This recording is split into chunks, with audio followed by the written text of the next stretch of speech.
Dans cette vidéo, nous allons étudier la deuxième partie du développement du discours de la servitude volontaire. La formule qu'il utilise, mais pour en revenir à notre sujet que j'avais presque perdu de vue, est une sorte d'outil oratoire assez commode dans un discours. En effet, ce type de formule permet de raviver l'attention de l'auditoire, de le réveiller en quelque sorte en lui signalant qu'on va changer de perspective, et en même temps, c'est une manière plaisante de s'excuser parce qu'on a été un peu trop long. D'ailleurs, toujours pour maintenir l'attention de l'auditoire, il va récapituler ses arguments précédents et annoncer le suivant. Bref, il fait une transition, tout simplement. Il reprend en effet rapidement ses deux arguments précédents. Il a montré que les tyrans font croire aux hommes que la servitude leur est naturelle. Et il va maintenant montrer comment les tyrans rendent les hommes lâches de manière à ce que jamais ils ne s'imaginent possible de ne pas obéir. Cette notion de lâcheté est importante car la Boétie a bien insisté auparavant sur l'idée que tous les hommes qui sont nés libres combattent d'une manière assez spontanée et avec ardeur pour leur liberté.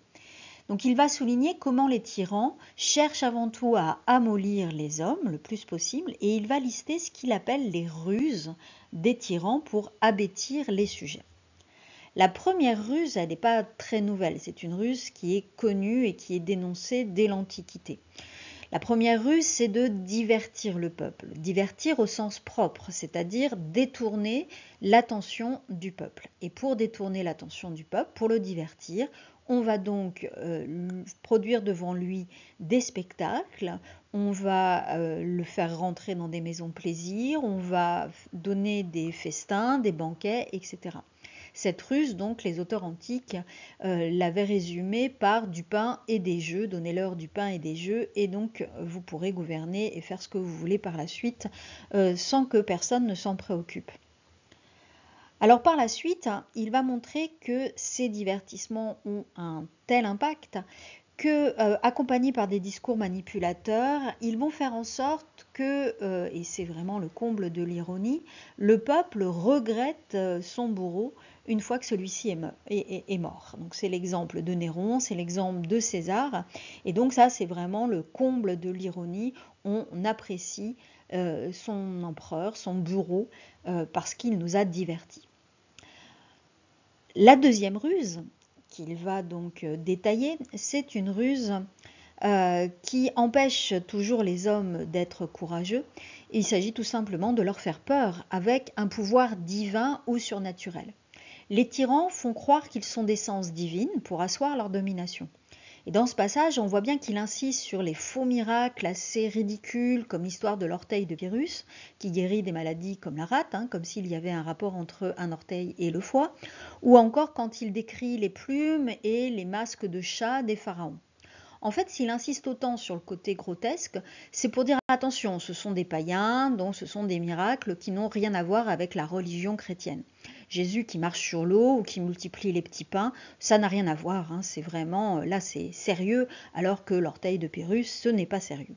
Donc en fait, on voit bien qu'il marche un peu sur un fil, parce qu'au final, il dit bien que les tyrans utilisent la religion comme un bouclier. Donc en cherchant bien, on pourrait trouver que les reliques ou les saints qui sont reconnus par la religion sont en fait de la manipulation. Donc on voit bien qu'il fait très attention à ce qu'il dit. On se rappelle évidemment qu'on est dans le contexte de la réforme et du début de ce qui va devenir les guerres de religion.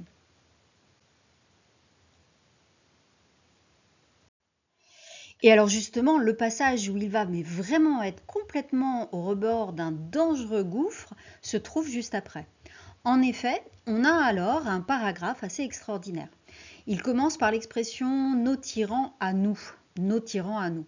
Et ensuite, il liste les différents emblèmes de la royauté française qui sont des éléments qui sont liés à la puissance religieuse du roi de France qui, on se rappelle, est choisi par Dieu. Donc, a priori, quand on commence à lire le paragraphe, on se dit, il y va fort tout de même. Il assimile les rois français à des tyrans qui ne font pas mieux que les pharaons avec les masques de chat, etc., ou que l'orteil de Pyrrhus, puisqu'après tout, le toucher des mains du roi est censé guérir des maladies. Alors en fait, par une prétérition assez savoureuse, hein, je ne voudrais pas lancer le débat, il fait comme une pirouette argumentative et il se met à expliquer que ces emblèmes sont vrais. Et d'ailleurs, les rois français sont l'inverse même des tyrans. Ils sont bons alors que les tyrans sont cruels, ils sont vaillants au combat alors qu'on sait que les tyrans sont lâches, et puis évidemment, les rois français sont choisis par Dieu. Alors même s'il y a apparemment une défense de la royauté française, il ne faut pas être dupe. En effet, il passe en quelques lignes de nos tyrans à nos rois. Il aurait très bien pu éviter la formule nos tyrans à nous. Non. Non seulement il va utiliser le mot tyran, mais en plus il va redoubler le possessif. Nos à nous. Il y a donc bien une attaque implicite, mais la question c'est de savoir jusqu'où va cette attaque. Certains critiques ont pensé qu'il ne va pas plus loin que de sous-entendre que certains rois français ont été des tyrans, mais il ne dit pas lesquels. D'autres critiques, au contraire, ont dit que c'était carrément tout le passage qui était ironique et que c'était une vraie dénonciation de la monarchie. Ce qui est sûr, c'est que la suite du passage atténue tout de même cette attaque sous-entendue contre la monarchie française. En effet, quand il va célébrer la Pléiade et la Franciade de Ronsard, il n'est pas du tout ironique, au contraire, il est très sincère. On sait en effet à quel point la Boétie, qui est lui-même poète, était proche de la Pléiade et à quel point il les admirait.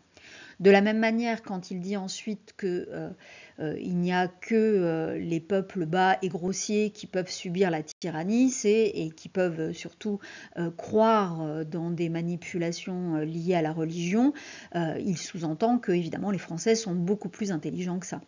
Donc évidemment, ils ne peuvent pas être soumis à une tyrannie. Donc il y a des élans qui sont patriotiques dans le passage et qui, malgré tout, essayent de contrebalancer le nos tyran à nous qui est quand même bien présent. Donc c'est une ambiguïté, ce sont des sous-entendus et c'est toute la force de l'œuvre, puisqu'il va ouvrir des éléments mais ce n'est pas écrit en toutes lettres, on ne peut que imaginer jusqu'où va la critique et c'est évidemment le lecteur ici qui est sollicité pour savoir jusqu'où il faut en quelque sorte condamner ou non la monarchie française. La Boétie revient ensuite sur les tyrans et la manière dont ils assoient leur domination. Après avoir montré comment les tyrans trompaient les peuples par des ruses et comment ils leur avaient fait oublier leur liberté naturelle, il va donc dans un passage très célèbre montrer que cette domination est favorisée par la production de petits tyrans. Il invente le mot de tyranno. Et chacun à leur niveau, ces petits tyrans profitent de l'asservissement de ceux qui sont en dessous d'eux. Donc il décrit en fait un véritable système où une poignée d'hommes participe au pouvoir et à la domination des autres. Cette description des tyrannos est célèbre, notamment parce qu'elle a fait écho tout au long du XXe siècle au système bureaucratique mis en place par les systèmes totalitaires. Chaque niveau administratif permettait à la fois en effet de traquer les opposants et de maintenir une surveillance et un contrôle par des petits chefs de bureau, de rouage administratif. Cependant, ces petits chefs avaient le sentiment de faire seulement leur travail, donc se dédouanaient de cette responsabilité dans l'oppression qu'ils contribuaient à exercer sur l'ensemble du peuple. Au final, le système totalitaire ne reposait donc que sur quelques tyrannos. Alors dans la suite, la Boétie souligne encore comment les tyrannos sont dupés par le tyran lui-même, qui les utilise donc pour asseoir sa domination, mais en réalité, même s'ils font du profit pour eux-mêmes, ils n'en profitent pas, puisque le tyran, fidèle à sa nature, capricieuse et cruelle, peut se retourner selon son bon vouloir contre eux. Et comble de l'ironie, le peuple, toujours aussi bête, toujours aussi sot, se retourne également contre les petits tyrans, les tyrannos, puisque le tyran lui-même leur fait peur. Donc ils vont diriger leur colère contre ces boucs émissaires qui sont parfaits pour le peuple. Et donc le tyran pourra encore mieux se faire passer pour un bienfaiteur, un protecteur du peuple. Donc on voit comment dans cette seconde partie du discours de la servitude volontaire, la Boétie met en place toute une argumentation qui est une argumentation extrêmement efficace et qui lui permet d'expliquer les rouages de la domination.